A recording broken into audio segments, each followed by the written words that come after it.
It's here. It's finally here. NFL Draft Week. We've been waiting on this for a long time. A long, long time. Really since last year. Now we about to see exactly what Nick Caserio got up his sleeve. What's up, YouTube? Your boy back once again with another sports topic. And today we're going to talk some football. Houston Texans football. Today we going to do official NFL mock draft for the Houston Texans. I know I did my draft doing the whole first round, but now I'm going to do one officially for the Houston Texans. We're going to talk about the first 2 days of the NFL draft. We're going to talk about exactly what the Texans are going to do. What is Nick Caserio's plan for the Houston Texans? Before we get into that, hey, if you're liking the content, if you're liking the channel, make sure that you subscribe to the channel. Make sure you're liking the channel. Make sure you're liking all the videos, commenting on all the videos, sharing the videos on all social media platforms, Instagram, Twitter, Facebook, TikTok, whatever type of social media platform you use, make sure you share on all the social media platforms. Also, follow me on social media. The links in the description below. We giving away 30 days free of Amazon Prime. If you sign up to Amazon Prime, you get 30 days free of Amazon Prime. So sign up to Amazon Prime, get them 30 days free. Follow me on social media. Like I said, the links in the description below. Hey, and let's get this channel growing and growing and growing. Now, let's talk about what is Nick Caserio's plan. Nick Caserio finally has a first-round pick. Actually, has two first-round picks because of the whole Deshaun Watson trade. We've been waiting for this draft day, I'd say at least since last year. Because we knew we had no first-round picks, and then you knew the Deshaun Watson trade was coming around the horizon, and you were going to get more draft capital. The trades happened. We got the draft capital. Now, exactly what will the Houston Texans do? The Houston Texans have the third pick, the 13th pick. They have the 37 pick in the second round, and then what was the other picks? Just for me to be exactly sure exactly what the Texans' actual picks are. Yeah, they got 3, 13, 37, 68, and 80. Because the 80 pick is what they got for from the Saints when they traded away I think of the dude name, Bradley Roby. So that's their first 5 picks, which would be in the first 3 rounds. So the day 1 and day 2 of the draft. So let's talk about it. With the third pick, the Houston Texans. Now y'all know I've been talking about Kyle Hamilton. I think he's the best player in this draft. He's been sliding down the draft boards. So I definitely think he's going to be there at 3. I think he's going to be there at 3 regardless. Will the Texans take Kyle Hamilton at 3? I don't think so. Me personally, I don't think that the Texans are going to take anybody at 3. I know Nick Caserio came out the other day and said maybe not a lot of movement up for 3, but 13 a little bit more. I think that's just him talking. I think when draft day comes, I think the Texans will actually trade back from 3. I think the sweet spot is 6 with Carolina, because you got Carolina at 6, you got the Seahawks at 9, and you got the Falcons at 8. Those teams are going to be vying for quarterbacks. I mean, they were trying. I mean, when it comes to the Falcons, actually all 3 of them. When it comes to the Falcons and the Panthers, they definitely went the Deshaun Watson mix. I know Seattle wanted to get in, but Deshaun Watson turned Seattle down. So those teams didn't get Deshaun Watson. Doesn't seem like anybody's trying to make a move for Baker Mayfield. So I think that they're going to be trying to trade up. I think the Texans would be the sweet spot, and they can move back.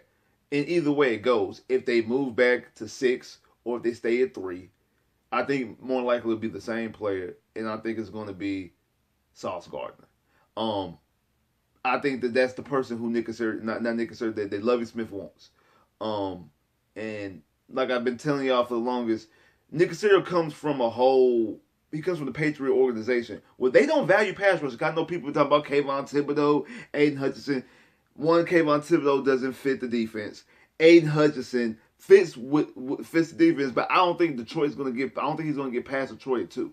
So when it comes to the Patriot style, they always value secondary. If it's going out there and signing Darrell Revis, if it's trading for Brandon Bonner, if it's trading for Aqib Talib, if it's trading for Stephon Gilmore, then paying Stephon Gilmore, if it's trading for Harrison, like the Patriots' MO throughout the whole 20-year tenure that he was there with New England was always to get secondary, and they let their pass rushers go. Anytime their pass rushers got good and was ready to get payday, they let them walk. They don't value pass rushing in their New England side defense. And then Lovie has told you to be the defense, to be the team that he wants to be, that we need to be, we have to fix the cornerback position. I told y'all this. Looking at that roster, both the DB room is bad, it's putrid, but that cornerback room by itself It's absolutely pathetic. It actually looks worse from the safety than the safeties. You know, the safeties got no names as well. I know we just signed the old dude from the Eagles, but they got to fix the corners. So that's what I think they're going to do with 3. I think they're going to draft Sauce Gardner. Like I said, I think he's the best corner in this draft. He fixed exactly what Lovie wants to do. He's very technical sound. He stays in the receiver's hip pocket the whole way.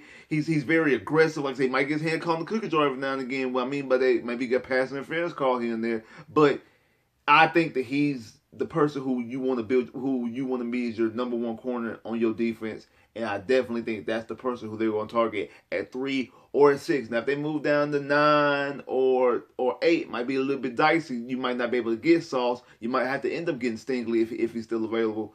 But I think that it's going to be either picking at 3, and I think they might trade up to 6. Trade back to 6. I think Carolina is going to try to make sure that nobody try to leapfrogs them. So they'll trade to 3. But we'll see. But I think they would. I think a trade will happen. I think it's 50-50 that a trade will happen. So I think it's 50-50 they draft at 6 or they draft at 3. And I think more than likely what they're going to take is Sauce Gardner. Now with their next pick, with the 13th pick, I think they're going to end up going, they're going to try to get Davis Mills some weapons. And I've been going back and forth. But the more I look at it, I think it's going to be Chris Olave at Ohio State. Because I think it's either going to be Chris Olave or it's going to be Garrett Wilson. I think it's going to be one of those receivers at Ohio State. Because like I told y'all a couple of videos ago, that I think the plan, the 2-year plan, is they're going to get one of these guys from either there from Ohio State or from Alabama, and then eventually end up getting one of their quarterbacks in the future drafts, out of C.J. Stroud and Bryce Young. And I think that C.J. Stroud is more what Pep wants to do. So I think they'll lean more towards Ohio State receivers. And when you look at Chris Olave, that man just looks like a Patriot receiver. Like, the way he plays, his play style, he just fits what the Patriots do. And Nick Caserio coming from a Patriot tree, I feel like that's who he's going to do. I think he's going to take wide receiver Chris Olave, help give Davis Mills some weapons. And if it doesn't work out with Davis Mills, okay, we could pair him up with his college running mate, C.J. Stroud, in the following draft. So I think that's where they're going to lean with their 13th pick. I think they're going to take Chris Olave. Now, with the second pick, of the first pick in the second round, the 37th pick, I think they're going to take safety Jaquan Briscoe out of Penn State. That's what I think they're going to take. The reason why is because you just got a corner. Like I said, value secondary. Your safety room is bad as well. And you're going to get probably the next best safety on it. Now, I'm not a huge fan of Jaquan Briscoe. And it's not really because of Jaquan Briscoe. It's because I think the corners themselves are more together. That's what I mean. Like, Sauce, Stingley, they right here. Then Booth Jr., Trent McDuffie, and Kyrie Elam, they not too far off. They not too far off. But when it comes to the safeties, when you got Kyle Hamilton, in my opinion, is here. I think he's the best player in the draft, and I think that Briscoe and then Dixon Hall, who might play corner as well, they a little bit more off. It's a bigger gap and a bigger separation. That's why I would go after the safety, because I think that Kyle Hamilton's a unicorn. I think he's a game-changing safety. I don't think Briscoe's a game-changing safety. I don't. I think he'd be a good safety. He's not a bad player, but I don't think he's a game-changing safety. So you're gonna have to have help around him for you to maximize what you do. You don't need that with Kyle Hamilton, but I think that you'll probably need that with Jaquan Briscoe. That's why this would be good for you to have Sauce Gardner. And to be honest, they actually might be a good pairing corner safety tandem, though, if you think about it, because he's kind of a hard hitting safety, strong type of safety. So that might actually be on more what par of what you want to do, especially if you have a guy like Sauce. While I would think a better running mate for Kyle Hamilton would be like Stingley. Like Stingley and Kyle Hamilton, I think those would be a perfect corner safety tandem.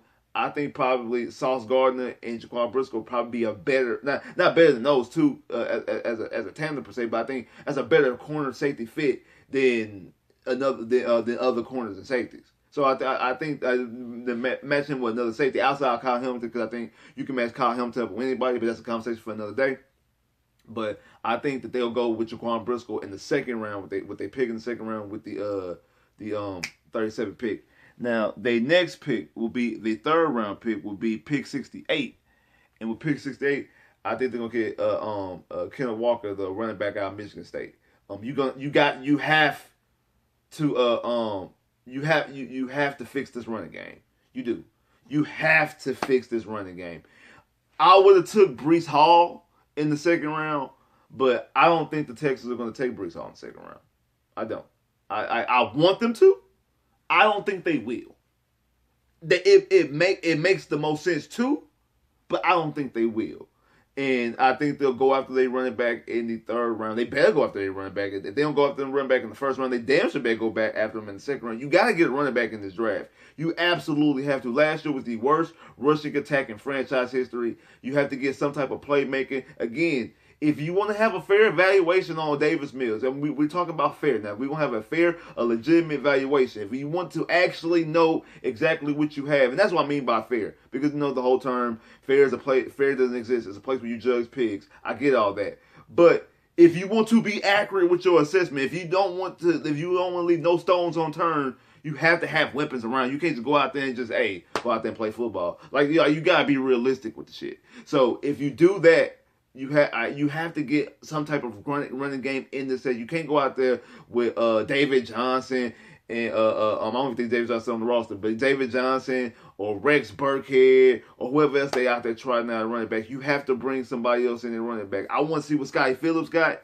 but they don't really play Scotty like that. So you have to get another running back in the situation. I think you'll go after the kid out of Michigan State with the 6th pick. And with the second pick in the third round, the 80th pick in the third round, I think the Houston Texans go after another guy in the secondary. I think they go after Kobe Bryant. I do. I think they'll take Kobe Bryant. They get Sauce Gardner's running mate.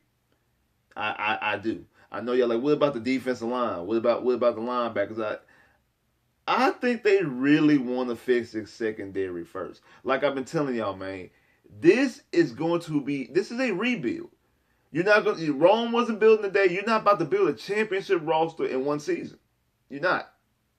But when players present themselves, I think they make those plays. And I think what they're going to do is they're going to find a way to try to fix the secondary first. They're going to get some corners. They're going to get some safeties. Because Lovie doesn't just say this just to be saying this. He doesn't say this on promptu. They're talking about for us to be the team that we want to be, we got to fix the cornerback situation. A defense last year that was more improved than the year before. A defense last year that was top 10 in turnovers and had a lot of picks, mind you. Saying that, you know you got to fix the corners. He had good pass rushing in Chicago. He had damn good secondary play as well.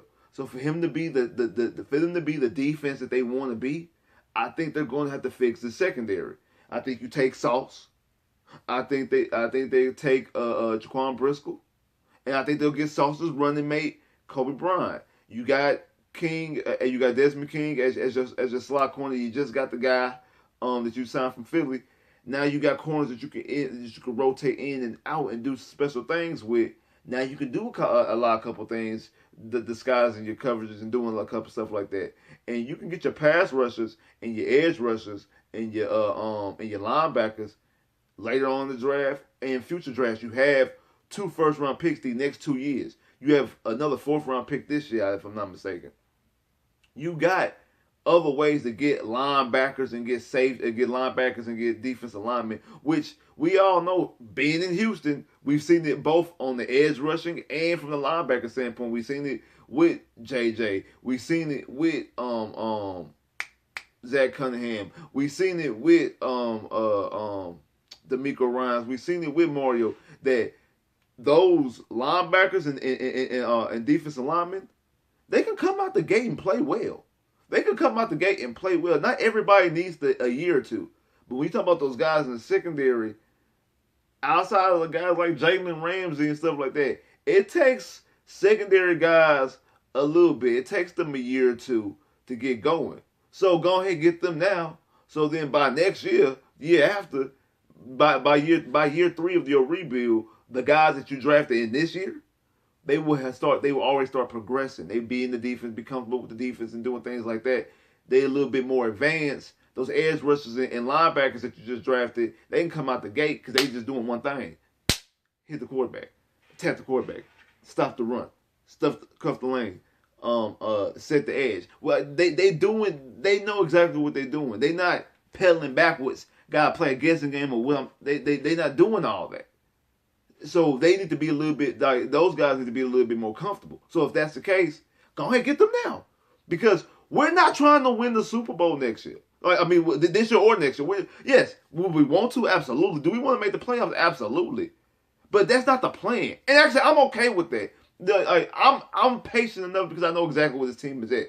My personal thing, until you know what you have at QB, you're not in legitimate competition to win a championship. So I know exactly where we're at. I know exactly what kind of team this is right now. And I'm okay if we take this year and next year to try to rebuild and try to build something worth having. I don't want to just go out. That's why I didn't want the Texans to go out there and try to trade for Baker Mayfield or go out there and get Jimmy Garoppolo. Stop. That's a waste of money. That's an absolute waste of money.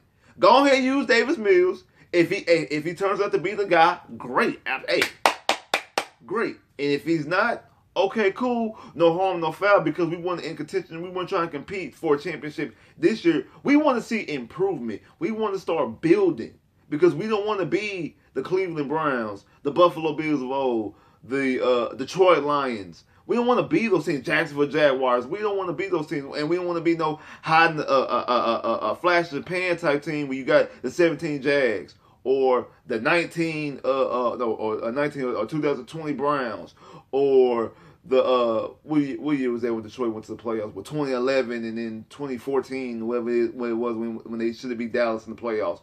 Like, we don't want to be those flash and playing type teams. We don't want to be the 2019 Texans, the 2016 Texans. Those teams that just flash up and hey, have a quick playoff stay and that's it. No, we want to be something, build something substantial. So go ahead, get the guys that's going to fit your defense.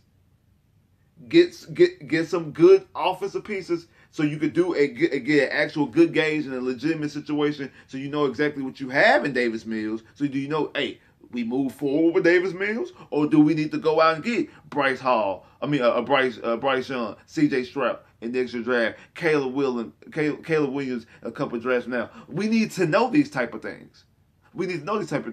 So go ahead and get your offensive pieces so you get a good, real, legitimate evaluation, and then draft your defensive pieces to help build this defense. So then when you do have a quarterback, if it is Davis Mills or if it's somebody else, they're not suffering like some other quarterbacks have when they getting 40 points and throwing 400 yards and 5 touchdowns in the game, and yet the defense leave it up at the end. How many times we see that in Houston? Huh? Like, how many times have we seen that in Houston? We quarterback play amazing. Throw a whole bunch of yards, touchdowns, whatever. Man, what a great game. And your defense allow a game losing field goal at the end to Drew Brees. Or Nick Foles drives down and scores. Or Tom Brady throws a touchdown to Brandon Cooks. Or Seattle throws a touchdown to Jimmy Graham. Like, we've seen that far too many times. I don't want to see that no more. I've been talking about the secondary since the moment AJ Bouye left. Have yet to fix it at all. That ends now. And I think Nick Caserio is going to make sure, him and Lovie are going to make sure that secondary drought ends now.